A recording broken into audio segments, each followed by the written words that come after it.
Welcome to the channel. Welcome to Banter in the Box, episode 51. It's the game week 7 review.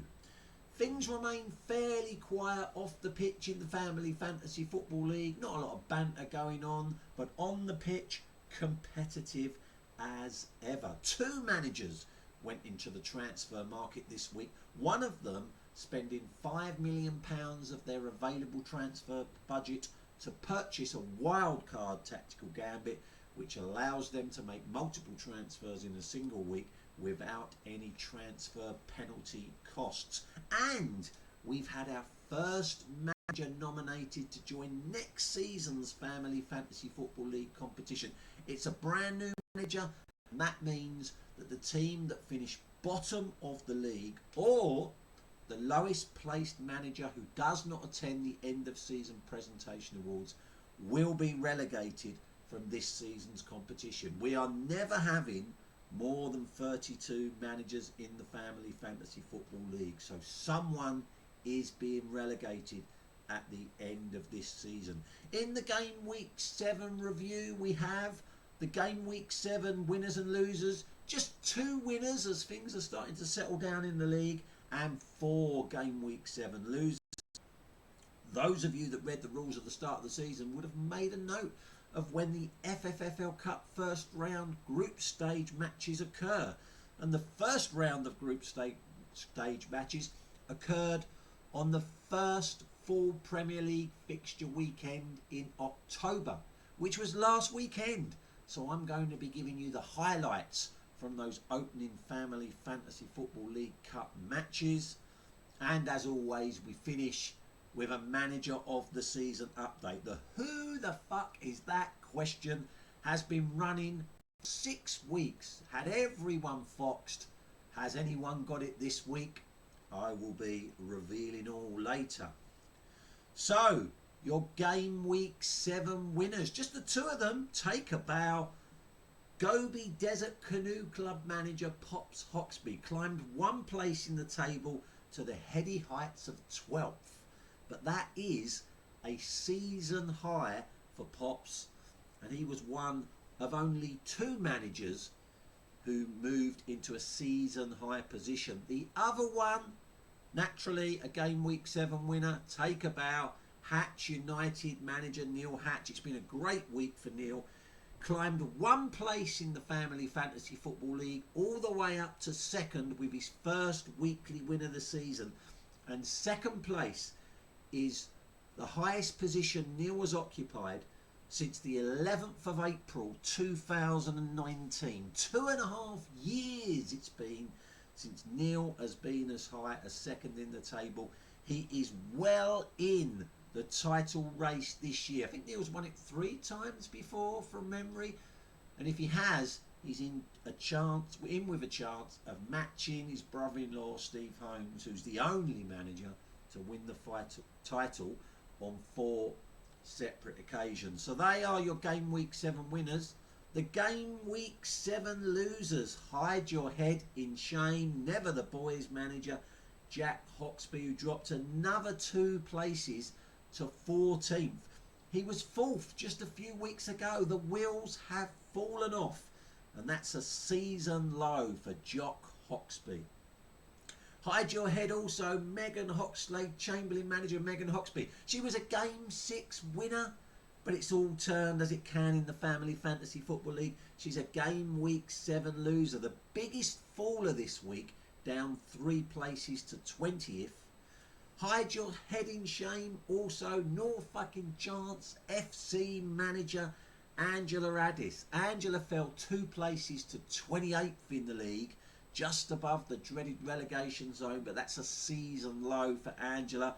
But the game week 7 biggest loser, the Appleys United manager Marie Appley, stayed 30th in the table, ensconced in the relegation zone, but she was the game week 7 lowest scorers. They're your game week 7 losers.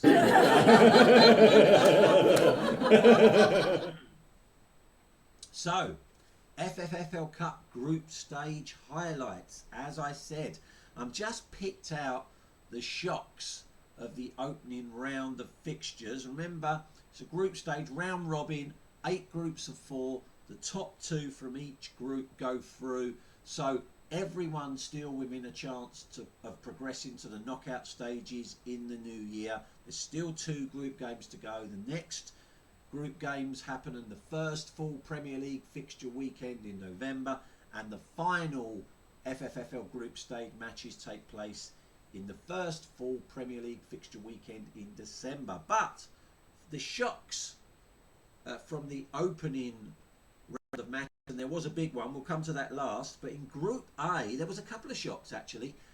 24th place Linden's Lovelies beat 15th place the Big Knobs 34-28, and also in Group A, Nicholas and Nelka, 26th in the league, beat Better Than the Diamonds, who are 11th, 26-13. Better Than the Diamonds, still not better than Arden Diamonds, by the way, still below him in the table. And the debut manager struggled in his opening FFFL Cup match. So in Group A, Nicholas and Elka topped the group. Don't know if that's ever happened before. Linden's Lovelies in second place. In Group C, there was a little bit of a surprise. 18th place Clockhouse Rangers beating Gobi Desert Canoe Club, who are 12th in the league, 31-29. Battle of the old boys there.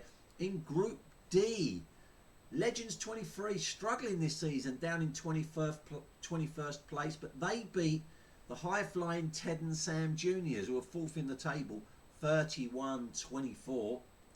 In Group E, finally something to celebrate after a year and a half in the Family Fantasy Football League.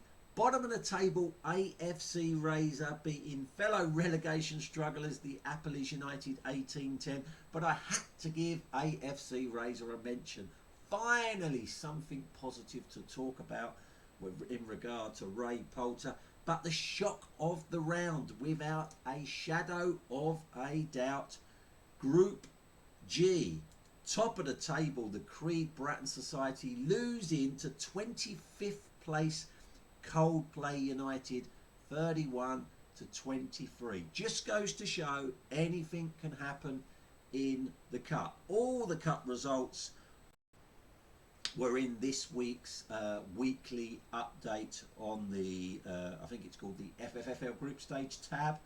So if I haven't mentioned your result and you don't know what it is, you can see it on the weekly update that gets emailed out. Next up, who the fuck is that? This has been rolling for 6 weeks now, and it's, as a result, is worth 6 manager of the season points. It is a current Family Fantasy Football League manager. 3 managers had a guess this week. The current manager of the season table leader, Mark Benwell, thought that it was a picture of Sashama's FC manager Wayne Robinson. Linden's Lovelies manager, who was last year's manager of the season, Joe Hoxby, thought that it was a picture of Benny United manager Mark Benwell. And Hatch United manager Neil Hatch thought that it was a picture of AFC Razor manager Ray Poulter. Well, I can reveal that one of those answers was correct. It was, in fact, a picture of AFC Razor manager Ray Poulter. There's the picture there to prove it. So Neil Hatch collects 6 manager of the season points, which means the manager of the season table looks like that. Neil Hatch way out in front, 13 points, 5 clear of Mark Benwell in second, Simon Hoxby in third on 7 points, and then a bit of a gap to the rest. Remember, the manager who is crowned manager of the season at the end of the season wins £15 million to spend on tactical gambits next year. So this week's manager of the season question, and it's another who the fuck is that? And it's a 4-point answer, because there are 4 current Family Fantasy Football League managers in this picture, and if you can name all 4, you will get 4 manager of the season points. Now, Here is the picture. There you go. How easy is that? You've got to give me all 4 managers to get the 4 points. You won't get 1 point for getting one of them. You've got to give me all 4 managers to get the 4 points. And remember, you only get 1 guess. Well, I normally say 1 guess per week, but we're going into the international break, so you get 1 guess before the next Banter in the Box, which will be in 2 weeks' time, because we're in the midst of the international break. If you get one of them right out the 4, you won't get any points, but I will tell you when I read out your guesses, one of those was correct, or 2 of those were correct, or 3 of those were correct. But to get the points, I won't tell you which ones of your guesses were correct, but to get the points you need to get all 4 managers right. So remember, 1 guess in the next 2 weeks before the next edition of Banter in the Box. So that is it for episode 51, game week 7 review. It's disappointingly quiet, guys. Come on. There must be some stories out there about Family Fantasy Football League managers that you can share. Some pictures that we haven't seen. A video. Mark Benwell, we loved your video earlier on in the season. Give me something to work with here, guys, for episode 52. But until episode 52, which is in 2 weeks' time, enjoy the international break. Take care as always. Bye-bye.